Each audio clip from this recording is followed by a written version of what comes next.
Welcome dear students of class BSc first year. Today our topic of discussion is flow of control, which is part of unit second of paper second. So far we have discussed the structure of C program, how the C program is compiled and executed, character sets, keywords, data types, constants, variables, expressions. And we have also written a program using various expressions in C language. Okay, then we have discussed different type of operators: assignment, arithmetic, relational, logical, conditional, increment, decrement operator, bitwise, size of operator. Today we will discuss the control statement, if else and switch statement. So before discussing this topic, we will discuss what is flow of control. Flow of control. The order of statement execution through a function is linear. Linear से तात्पर्य है एक के बाद एक, means top to bottom in a sequence. ठीक है, जब भी आप सी का प्रोग्राम लिखते हैं तो आपका जो प्रोग्राम जो एग्जीक्यूट होता है वो एक ऑर्डर में होता है, that is from top to bottom. ठीक है, one statement after the another in sequence.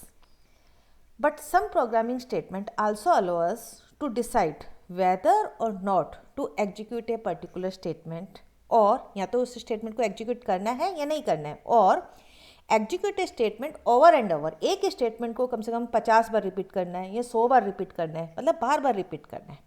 तो ये अलग टाइप है. तो तीन तरह का फ्लो ऑफ कंट्रोल रहता है. एक तो आप सिक्वेंशियल चलते हैं, एक आप कुछ डिसीजन लेते हैं कि किसी स्टेटमेंट को एग्जीक्यूट करना है, किसी को नहीं करना है, और तीसरा होता है आप एक ही स्टेटमेंट को बार बार एग्जीक्यूट करते हैं. लेकिन ये सब चीज़ें, ऑर्डर ऑफ जो फ्लो ऑफ कंट्रोल है, ये किस पे बेस होता है कि किसी स्टेटमेंट को एग्जीक्यूट करना है या नहीं करना है, रेपिटेटिवली एग्जीक्यूट करना है. These all are based on some conditions. और कंडीशंस किससे मिलकर बनती है? जो आपके बूलियन एक्सप्रेशंस जो आपने अभी पढ़े, रिलेशनल ऑपरेटर और लॉजिकल ऑपरेटर्स, जिनका जो आउटपुट होगा आइदर ट्रू होगा और फॉल्स होगा. तो यदि मतलब कोई भी पर्टिकुलर स्टेटमेंट डिपेंडेंट होती हैं, वो डिपेंडेंट स्टेटमेंट कहलाएंगे कि यदि कंडीशन ट्रू होगी तो वो एग्जीक्यूट होगी, या फिर कंडीशन फॉल्स होगी तब एग्जीक्यूट होगी. तो statements are dependent on some condition. Okay, so the order of statement execution is called the flow of control. I will repeat, it is the order in which instructions, statements are being executed when a program is running. It's known as flow of control. ठीक है, कि programme का जो है flow कैसे चलेगा, मतलब किस तरह से वो एग्जीक्यूट होगा. अब तीन तरह के कंट्रोल स्ट्रक्चर्स यूज होते हैं. सिक्वेंशियल ऑर्डर, जो कि आप कर चुके हैं प्रैक्टिकल के अंदर, कि हम कोई भी जैसे एरिया ऑफ सर्किल निकाल रहे हैं, एरिया ऑफ रेक्टेंगल निकाल रहे हैं, या सिंपल कोई भी फार्मूला कैलकुलेशन कर रहे हैं, स्टेटमेंट के अंदर कोई कंडीशन नहीं है, सिंपल वो टॉप टू बॉटम एग्जीक्यूट होगा. ठीक है, एक के बाद एक प्रोग्राम जिस ऑर्डर में आपने लिखी है उस ऑर्डर में टॉप टू बॉटम वो है एग्जीक्यूट होंगे. This is non as sequential order. This is we have discussed so far. Next is selection. Selection statements are executed based on some decisions or conditions.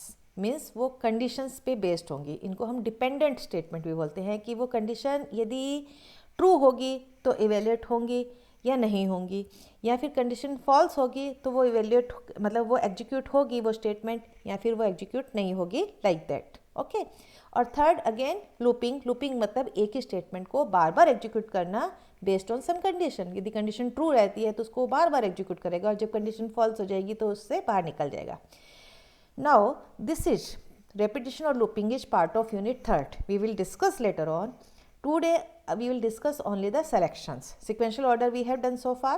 Now our topic of discussion is actually selection. और selection में कौन कौन सी statements आती हैं आपकी?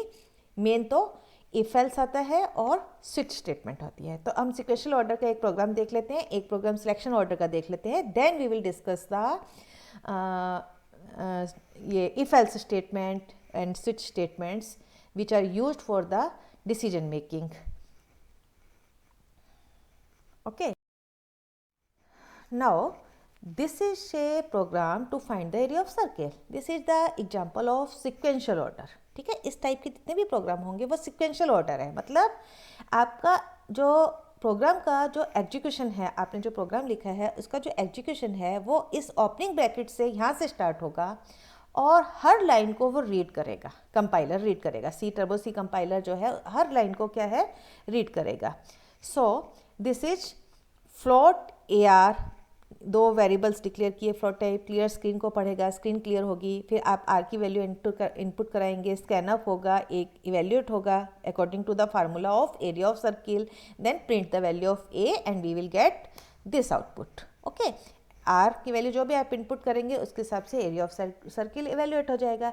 सो this is the example of sequential order. तो इस type के जितने भी प्रोग्राम्स आपने लिखे हैं या किए हैं या जो कर रहे हैं, these are the examples of sequential order. Now next, this is the program to find the odd and even number. ठीक है, इसमें देखो ये this is the example of selection और डिसीजन मेकिंग स्टेटमेंट्स. इसमें आप देखें आपने क्या किया, क्लियर स्क्रीन किया, एक x डिफाइन किया, आपने एक वैल्यू इनपुट की स्कैनफ x, यहाँ तक तो ठीक है. अब इस लाइन को वो तब इवेल्यूएट करेगा यदि ये कंडीशन ट्रू होगी, और इस लाइन को तब इवेल्यूएट करेगा यदि कंडीशन फॉल्स होगी. So this is the example of selection. Means particular statement is executed और not executed depends on the condition. Okay, देखिए यहाँ पर हमने x की वैल्यू मान लीजिए 10 दी, तो 10 mod 2, mod 2 से, mod का मतलब है आपका रिमाइंडर, तो 2 से भाग देने पर रिमाइंडर शेष फल जो बचता है वो 0. तो 0 is equal to 0, condition true है. ट्रू है तो ये लिखेगा 10 is a even number.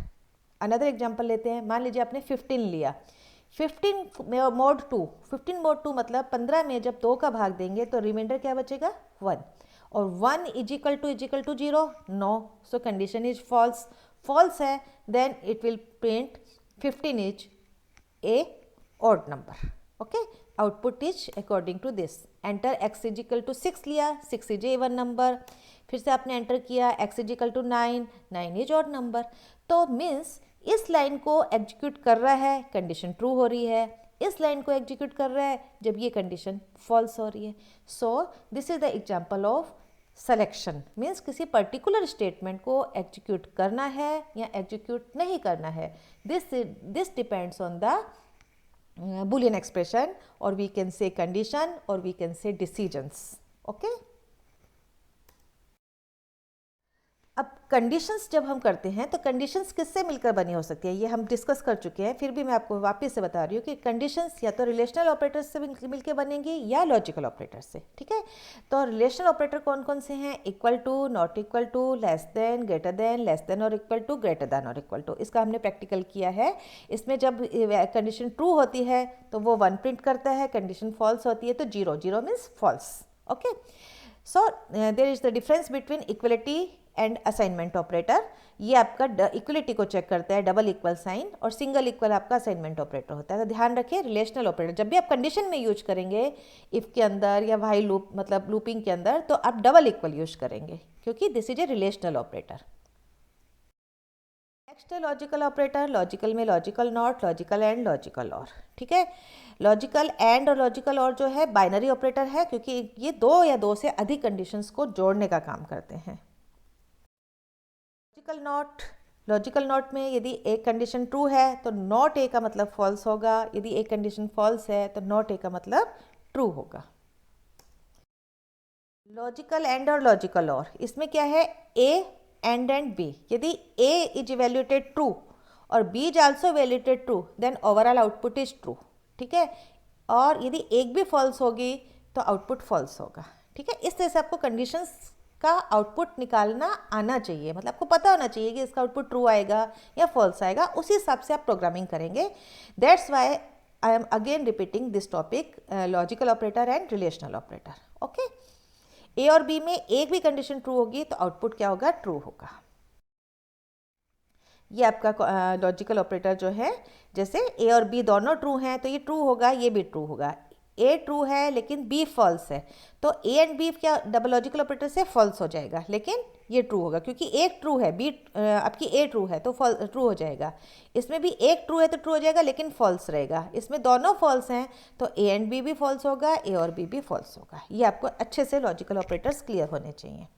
Now we will see the decision making statements. इसके लिए हम कौन से जो है क्या कहते हैं रिजर्व वर्ड्स या क्या स्ट्रक्चर हम सी लैंग्वेज के अंदर यूज करते हैं। इससे पहले ये ध्यान रखें कि सी लैंग्वेज के अंदर जब आप कंडीशन देते हैं तो कंडीशन का यदि आउटपुट 0 आता है या नल आता है तो उसका हमेशा फॉल्स एज्यूम माना जाएगा। यदि उस कंडीशन का आउटपुट कोई भी नॉन जीरो आता है, 1 या तो 1 आएगा या कोई नॉन जीरो वैल्यू आती है तो उसको वो ट्रू इवेल्युएट करेगा। ये ध्यान रखिए, this is very important. C programming language assumes any non zero and non null values as true, and if it is either 0 or null then it is assumed as false। ये आपको ध्यान रखना है conditions जब आप लिखेंगे। Now this is very important। Now the if else जिसे हम बोल रहे हैं और switch statement जो कि हमारा सिलेबस का पार्ट है, ये है this is known as decision making statements। So C program provide these जो है decision making statement, if statement, if else statement, nested if statement, switch statement। If statement and if statement consist of a boolean expression followed by one or more statements।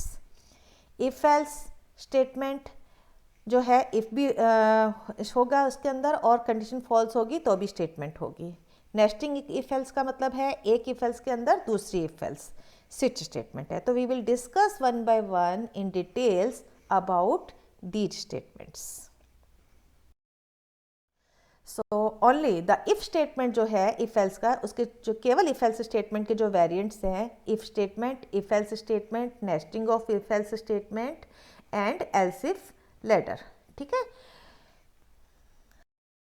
First of all we will see if statement। The single if statement in C language is used to execute the code if condition is true। The syntax of if statement is given as below। if और bracket, if आपका reserved word है, opening braces और closing braces expression है या फिर कोई condition जैसे a greater than b, a is equal to b या a नॉट इक्वल b, इस तरह से कोई कंडीशन देनी है और फिर स्टेटमेंट लिखनी है। यदि वो कंडीशन ट्रू होगी तो इस ब्लॉक के अंदर जो भी लिखा जाएगा उसको वो एग्जीक्यूट करेगा।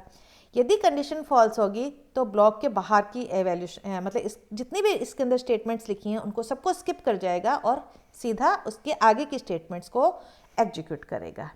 सो बूलियन एक्सप्रेशन या ये condition if it is true then the statement 1 is executed. If Boolean expression और this condition is false then statement 1 is skip. Skip मतलब उसको एग्जीक्यूट नहीं करेगा, not executed at all. Okay, this is the example of if statement. ये अभी हमने किया था। Include stdio.h conio.h integer main, आप void भी लिख सकते हैं। void मेन लिखेंगे तो यहाँ रिटर्न 0 नहीं लिखेंगे। ओके, अब integer number is equal to 0, printf enter a number, scanf number, if number mod 2 is equal to 0। अब ये कंडीशन है। मोड 2 का मतलब है 2 से भाग देने पर रिमाइंडर जो आता है वो यदि 0 के बराबर है तो ये लिख देगा इवन नंबर, अदरवाइज वो कुछ भी नहीं लिखेगा। ठीक है, क्योंकि इसमें हमने एल्स यूज नहीं किया है। तो यदि हम 4 एंटर करेंगे, मान लीजिए नंबर की वैल्यू आपने 4 एंटर की तो आपका आंसर आ जाएगा 4 इज इवन नंबर। लेकिन मान लीजिए आपने 5 एंटर किया तो 5 के केस में ये कुछ भी प्रिंट नहीं करेगा क्योंकि प्रिंट वाली लाइन को ये एग्जीक्यूट ही नहीं करेगा। So this is the example of simple if statement.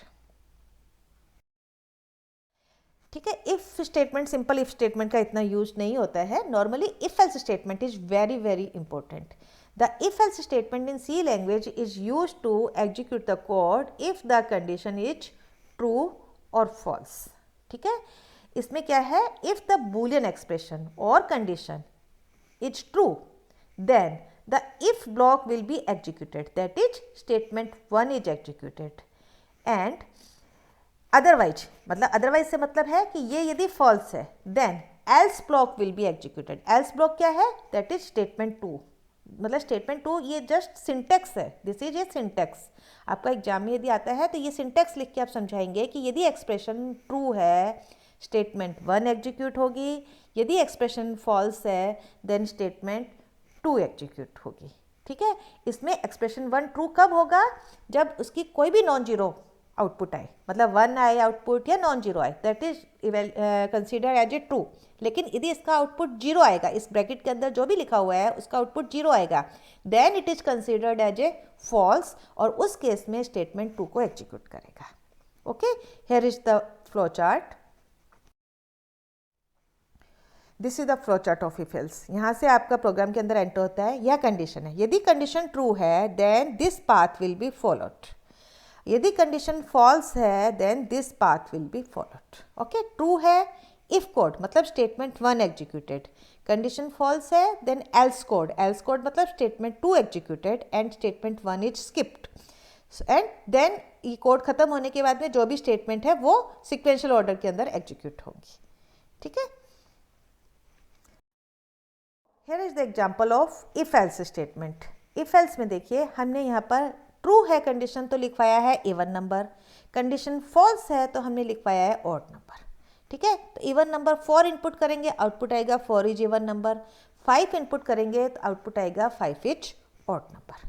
सो ये आपका जो सेकंड कैटेगरी है फ्लो ऑफ कंट्रोल की, दैट इज सिलेक्शन, कि कुछ स्टेटमेंट एग्जीक्यूट होती हैं कुछ नहीं होती हैं। चल ये टॉप टू बॉटम ही रहा है, मतलब आपका execution top to bottom linear भी चल रहा है एक के बाद एक, लेकिन इस लाइन को वो स्किप कर जाएगा यदि कंडीशन फॉल्स होगी, और इस लाइन को पढ़ेगा, और इस लाइन को मतलब एल्स पार्ट को स्किप कर जाएगा यदि कंडीशन ट्रू होगी, सिर्फ इस लाइन को पढ़ेगा और बाहर आ जाएगा गेट ch पे। ठीक है, तो this is very important, this is the example of if else statement.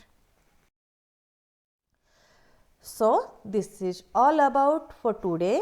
अब इफ एल्स के जो वेरिएंट है आपका nesting if and else if ladder, we will discuss it in next video tutorial. Okay, thank you.